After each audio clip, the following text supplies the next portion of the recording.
চতুর্থ বর্ষের শিক্ষার্থীদের জন্য ফাংশনাল অ্যানালিসিসের আজকে আমরা হিলবার্ট স্পেস সম্পর্কে আলোচনা করব। আজকে আমরা হিলবার্ট স্পেসের সংজ্ঞাগুলো পড়ব। তো আমাদের টপিকটা হচ্ছে হিলবার্ট স্পেস। ফাংশনাল অ্যানালিসিসের আমরা যে টপিকটা পড়বো সেটা হচ্ছে হিলবার্ট স্পেস।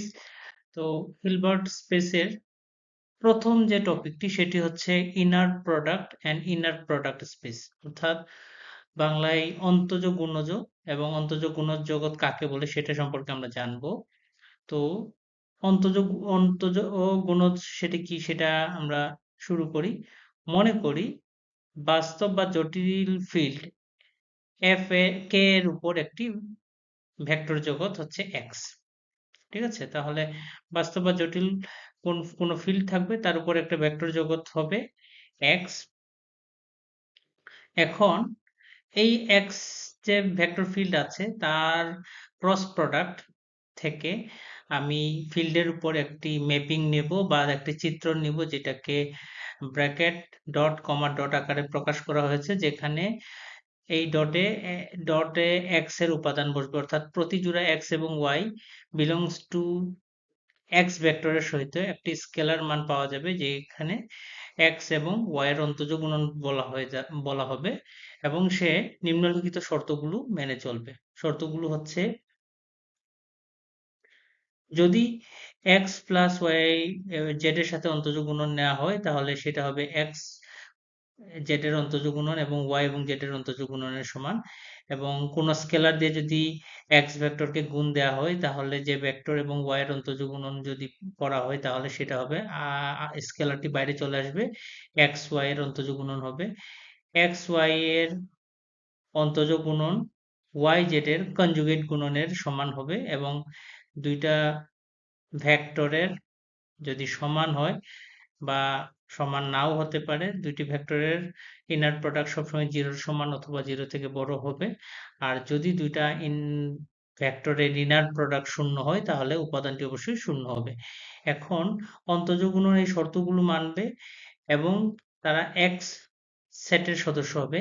তাহলে এক্স সেট এবং এই যে ম্যাপিংকে একসাথে বলা হয় অন্তজ গুণন জগৎ বা ইনার প্রোডাক্ট স্পেস বলা হয়ে থাকবে। আমাদের ইনার প্রোডাক্ট স্পেস হচ্ছে একটা ম্যাপিং যা এক্স এক্স ক্রস ভেক্টর দুইটা ক্রমজোড় থেকে ফিল্ডের উপর স্কেলার এর মান নির্দেশ করবে। আমাদের পরের টপিকটি হচ্ছে হিলবার্ট জগৎ। হিলবার্ট স্পেস কাকে বলে? হিলবার্ট স্পেসের প্রথম সংজ্ঞাটা হচ্ছে সম্পূর্ণ অন্তঃগুণজ জগৎকে হিলবার্ট জগৎ বলে, অর্থাৎ অন্তজ গুণন যে জগৎটি যা আছে, যে অন্তজ গুণনের শর্ত যে মেনে চলে, সে যদি সম্পূর্ণ হয়, অর্থাৎ সে যদি অভিসারী হয়, অর্থাৎ কচি অনুক্রম যদি থাকে সেই অন্তজ গুণন জগতে, তাহলে সেই জগৎকে বলা হবে হিলবার্ট জগৎ। এছাড়াও এই সংজ্ঞাটিকে আমরা অন্যভাবে দিতে পারি, কোনো জটিল ভেক্টর জগৎ এক্স, কমা যে কে ফিল্ডের উপর অবস্থিত একটি হিলবার্ট জগৎ বলা হবে যদি এক্স এর অন্তজ গুণজ দ্বারা সংজ্ঞায়িত ম্যাট্রিককে ইহা সম্পূর্ণ হয়, অর্থাৎ অন্তজ গুণজ দ্বারা সংজ্ঞায়িত করা হবে এবং এর ম্যাট্রিক এবং এই সেটটি সম্পূর্ণ হবে, অর্থাৎ কচি সিকোয়েন্স মেনে চলবে। পরের সংজ্ঞাটি হচ্ছে,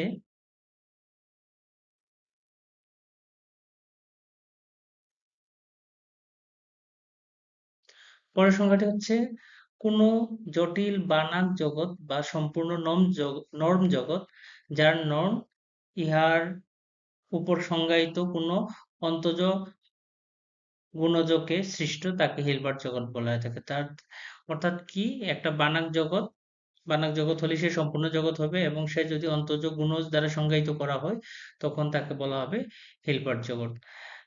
আমরা সাধারণত পরীক্ষায় হিলবার্ট জগৎ কাকে যদি থাকে তাহলে আমরা সম্পূর্ণ অন্তজ গুণজ জগৎকে হিলবার্ট জগৎ বলবো।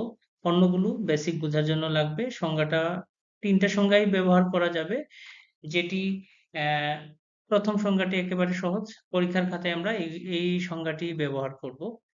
আমাদের পরের টপিকটি হচ্ছে লম্ব ভেক্টর বা অর্থোগোনাল ভেক্টরস। তো অর্থগোনাল ভেক্টরস হচ্ছে,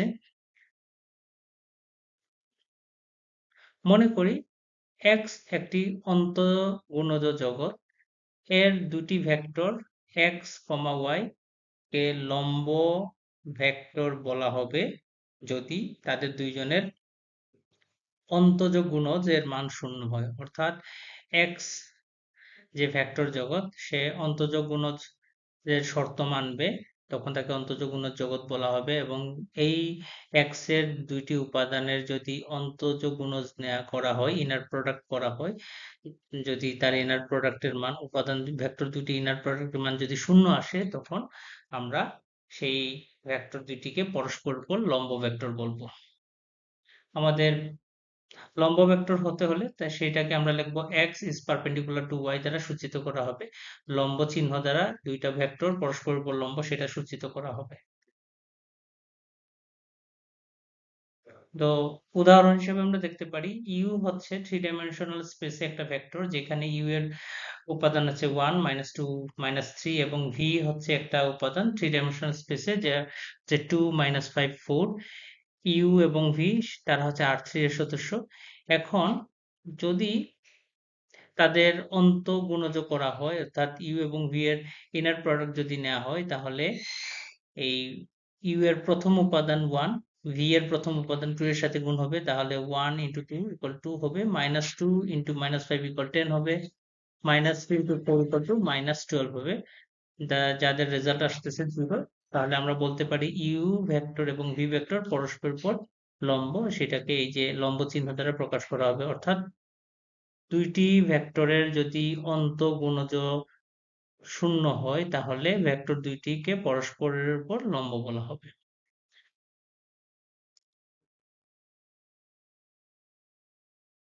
আমাদের পরের টপিকটি হচ্ছে অন্তঃগুণজ জগতের কোনো উপসেটের সহিত লম্ব ভেক্টর, অর্থাৎ vectors orthogonal to a subset of an inner product space। তাহলে আমরা মনে করি x একটি অন্তঃগুণজ জগৎ, যেটি ফাঁকা সেট নয় এবং সে x এর একটি উপসেট।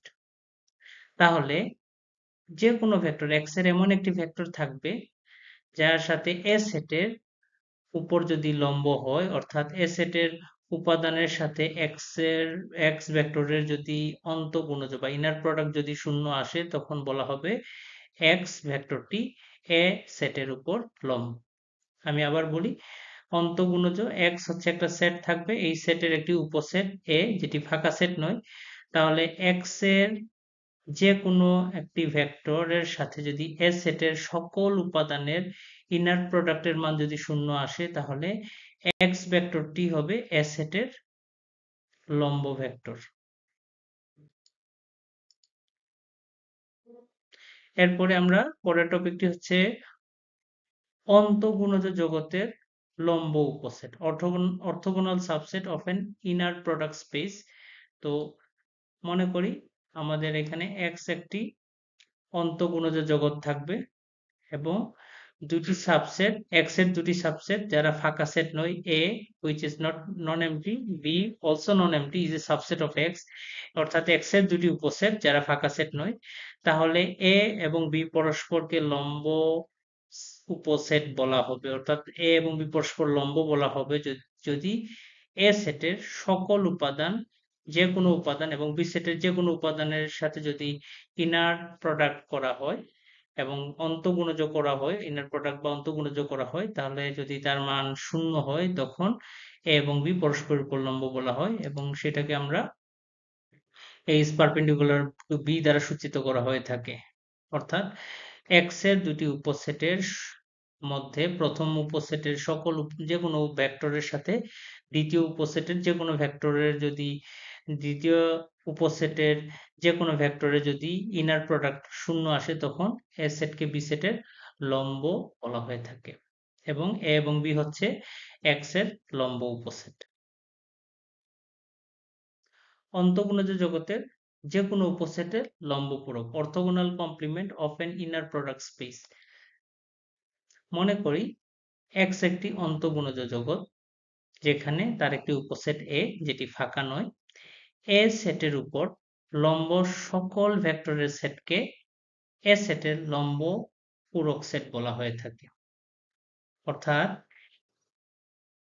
এ সেটের উপর লম্ব সকল ভেক্টরের সেটকে এ সেটের লম্ব পূরক সেট বলা হয়। এটাকে এ পারপেন্ডিকুলার দ্বারা প্রকাশ করা হয়ে থাকে। অর্থাৎ এ পারপেন্ডিকুলার ইকুয়াল এক্স সেটের সদস্য যারা এক্স এর উপর লম্ব।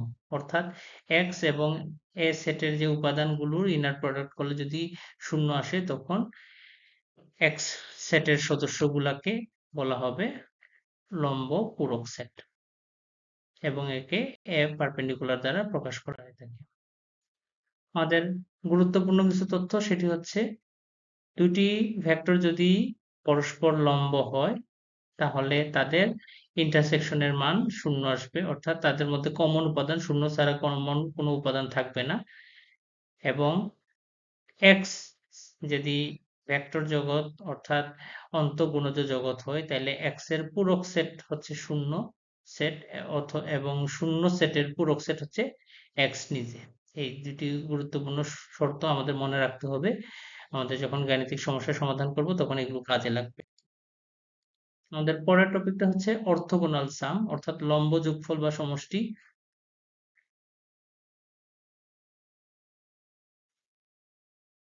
মনে করি এক্স একটি অন্তঃগুণজ জগৎ, এক্স এর উপজগৎ এম ও এন, যেখানে এম এবং এন পরস্পরের উপর লম্ব, অর্থাৎ এম এবং এন এর অন্তঃগুণজ এম সেটের যে কোনো উপাদান এবং এন সেটের যে কোনো উপাদানের অন্তঃগুণজ কি শূন্য হয়, ইনার প্রোডাক্ট শূন্য হয়, তাহলে এম সেট এবং এন সেটের ভেক্টর সমষ্টিকে এম প্লাস এন আকারে প্রকাশ করা হয়, যেখানে সদস্য হবে x plus y for all x belongs to M and y belongs to N. এই সেটকে এম এবং এন এর লম্ব সমষ্টি বলা হয়ে থাকে। প্রত্যক্ষ যোগফল বা সমষ্টি ডিরেক্ট সাম। যদি কোনো ভেক্টর জগৎ এক্স কে ওয়াই এবং জেড এর উপজগতের প্রত্যক্ষ সমষ্টি বলা হবে যদি প্রত্যেক এক্স এর জন্য একটি অনন্য রূপায়ণ থাকবে, যেখানে x equal to y plus z আকারে লেখা যাবে, যেখানে y is belongs to y and z is belongs to z। অর্থাৎ উপজগৎ দ্বয়ের ভেক্টর গুলোকে যদি x এর কোনো ভেক্টর দ্বারা যদি শুধুমাত্র একটি উপায় অর্থাৎ অনন্য মানে একটি মাত্র উপায়ে যদি প্রকাশ করা যায়, x equal to y plus z আকারে যদি প্রকাশ করা যায়, তখন সেই যোগফলকে বলা হয় ডিরেক্ট সাম এবং সেটা x হলো উপজগৎ y এবং z এর ডিরেক্ট সাম বলা হবে এবং এটাকে x equal to y direction z দ্বারা প্রকাশ করা হয়ে থাকে। আমাদের পরের টপিকটা হচ্ছে প্রজেকশন বা অর্থোগোনাল প্রজেকশন।